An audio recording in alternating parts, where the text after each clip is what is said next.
नमस्कार दोस्तों, मैं आपका निरंकार वर्मा और प्रश्नोत्तर श्रृंखला के अंतर्गत ज्योग्राफी के एक और प्रश्न पर हम लोग चर्चा करते हैं। देखिए, प्रश्न दिया गया है, निम्नलिखित कथनों पर विचार करें और उपयुक्त कथनों में से कौन सा कथन असत्य है इसकी पहचान करना है। दिया है पहला कथन, मौसम में परिवर्तन का कारण पृथ्वी का सूर्य के चारों ओर परिक्रमा एवं उसका अपने अक्ष पर झुकाव है। अब ध्यान दीजिए, इस कथन को समझने के लिए हमें एक चित्र को देखना पड़ेगा।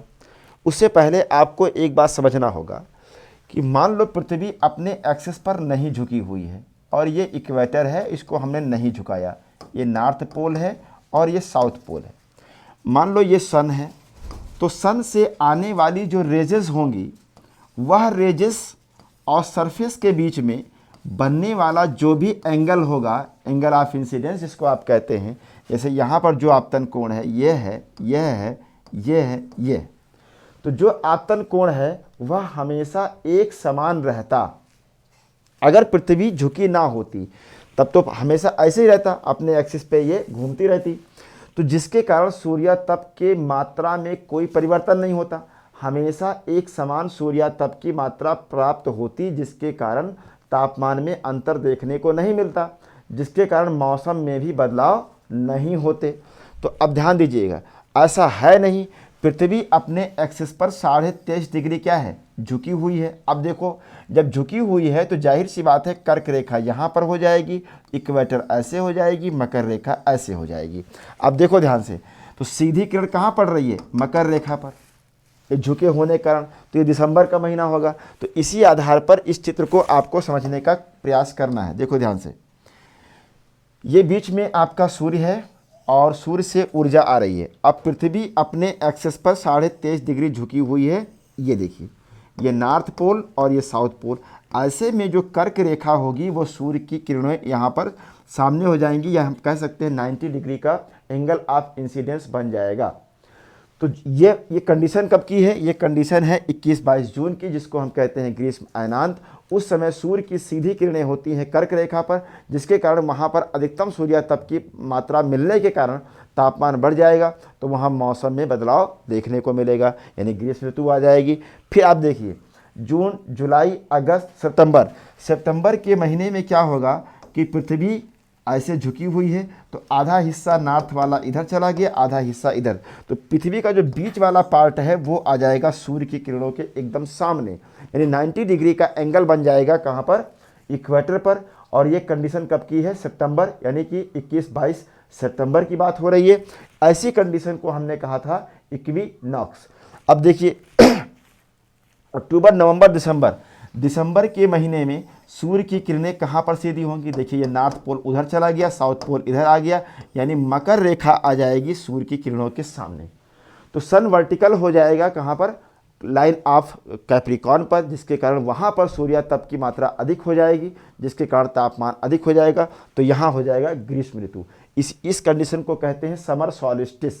फिर आप देखिए, जनवरी, फरवरी, मार्च में पुनः फिर से क्या हो जाएगा, पृथ्वी जो होगी उसका इक्वेटर लाइन जो है वह सीधे सूर्य की किरणों के सामने आ जाएगा, लंबवत हो जाएंगी किरणें, जिसके कारण सूर्यातप की मात्रा बढ़ जाएगी, यानी फिर से इक्विनॉक्स या विषुव की कंडीशन बन रही है। और ध्यान दीजिएगा, अप्रैल, मई, जून में फिर से कर्क रेखा सामने आ जाएगी। यानी कुल मिलाकर के ये हो क्या रहा है, तो कुल मिला के हम ये कह सकते हैं, हो ये रहा है कि ये पृथ्वी है और यहाँ पर ये इक्वेटर है, ये मान लो कर्क रेखा है और ये मान लो मकर रेखा है। तो सूर्य ऊपर नीचे यानी उत्तरायण दक्षिणायन नहीं होता है, वो आभासी होता है। पृथ्वी का अपने एक्सिस पर जो झुकाव है और परिक्रमा होने के कारण कभी कर्क रेखा सामने आती है, तो कभी विषुवत रेखा, तो कभी मकर रेखा, तो कभी फिर से विषुवत रेखा, फिर से कर्क रेखा। तो होता क्या है, मान लो कि ऐसे है, सूर्य की किरणें जून के महीने में ऐसे पड़ रही कर्क रेखा पे, फिर जुलाई, अगस्त, सितंबर यहाँ पे आ गई विषुवत पे, अक्टूबर, नवंबर, दिसंबर मकर पे आ गई, जनवरी, फरवरी, मार्च फिर से आ गई, और फिर अप्रैल, मई, जून ऐसे। तो ऐसे सूर्य की किरणें उत्तरायण दक्षिणायन होती हैं पृथ्वी का अपने अक्ष पर झुकाव और परिक्रमण के कारण, जिसके कारण ही मौसम में परिवर्तन होता है। तो झुकाव और परिक्रमण के कारण मौसम में परिवर्तन होता है। यह बात क्या है, सत्य है, यानी कि पहला कथन हम सही मानेंगे। दूसरा कथन दिया है, दिन एवं रात होने का कारण पृथ्वी का अपनी धुरी पर पश्चिम से पूर्व दिशा में घूर्णन है। अब देखिए ध्यान से, अगर ये ग्लोब हम ले लें और सामने आप लोग मान लो सन हो, इधर इधर की वो लाइट आ रही है, तो जाहिर सी बात है कि जो हिस्सा सूर्य के सामने होगा पृथ्वी का, वहाँ पर दिन होगा, लाइट होगी वहाँ पर, और जस्ट इसके अपोजिट क्या होगा, रात होगा। यानी आधे भाग पर दिन होगा, आधे पर रात होगा। तो यहाँ पर क्या होगा, चूँकि पृथ्वी ऐसे घूम रही है तो हम कह सकते हैं यहाँ पर मॉर्निंग होगी और यहाँ पर इवनिंग होगी, यानी यहाँ पर शाम होगा, यहाँ सुबह होगा, यहाँ दिन होगा, यहाँ रात होगी, और ऐसे ये घूमती रहती है।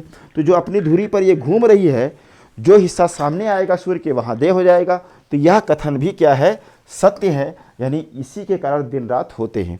तीसरा कथन है जल की विशिष्ट ऊष्मा, ध्यान दीजिएगा, जल की चालकता और पारदर्शिता के कारण जल के ऊष्मन का दर समान अक्षांश तल पर स्थल की तुलना में अधिक होता है। अब इसको समझने का प्रयास कीजिएगा।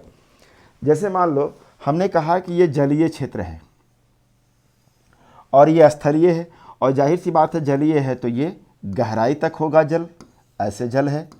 देखो ध्यान से, मान लो ये एक समुद्र है या ओशन है, और ये क्या है, ये लैंड है, स्थल है। अब ऐसे में क्या होता है कि सूर्य की किरणें तो भाई बराबर हर जगह पर आएंगी, और एक ही लैटिट्यूड की बात हो रही है, एक ही अक्षांश की बात हो रही है। जैसे मान लो हमने कहा कि ये साउथ अमेरिका है और ये अफ्रीका है, मान लो एक लैटिट्यूड की ही बात हो रही है। यहाँ पर मान लो ये एक्स है और ये वाई है, एक ही लैटिट्यूड की बात हो रही है।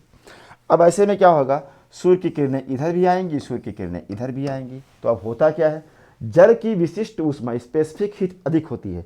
तो जिस बॉडी की विशिष्ट ऊष्मा अधिक होती है वह धीरे धीरे गर्म होता है, वो देर से गर्म होता है।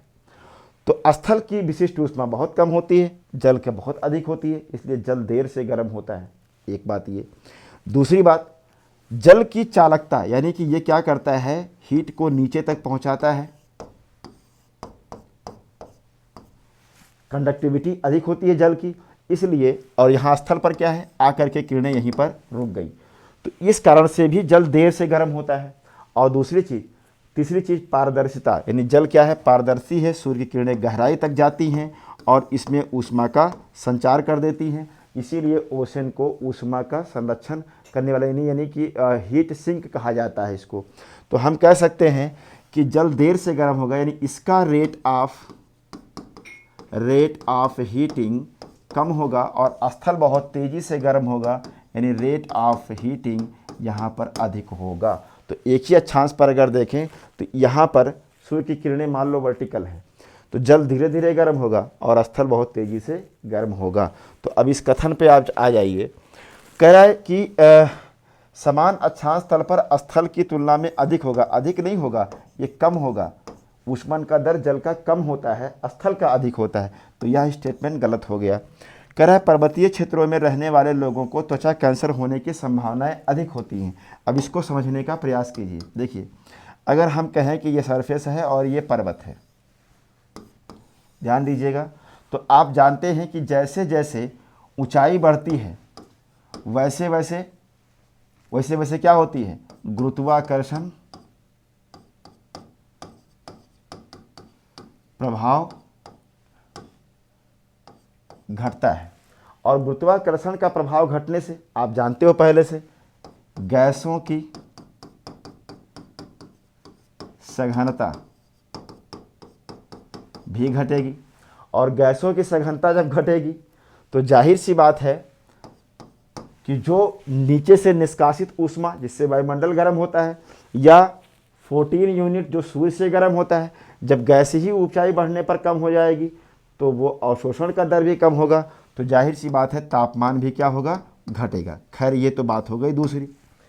अब समझना ये है कि यहाँ पर तापमान तो कम होता है पर्वतीय क्षेत्रों में, बट सूर्य की किरणों की तीव्रता अधिक होती है। क्यों? क्योंकि एक तो ऊंचाई बढ़ रही है तो हम सूर्य के करीब पहुँच रहे हैं, दूरी घट रही है, और साथ ही साथ यहाँ वायुमंडल विरल होता है, सघन नहीं होता है, तो डायरेक्ट सन रेज आकर के हिट करती हैं स्किन पर। यानी वायुमंडल की विरलता होने के कारण ऊंचाई बढ़ने पर सूर्य की किरणों की इंटेंसिटी अधिक होती है, जिसके कारण यहाँ के लोगों को त्वचा कैंसर होने की संभावना होने के साथ साथ हीट स्ट्रोक और कोल्ड स्ट्रोक की भी संभावना रहती है। तो इस आधार पर हम देखें तो यह कथन भी क्या है, सत्य है। तो इसमें केवल और केवल तीसरा कथन असत्य है। तो सही उत्तर हो जाएगा सी, केवल 3।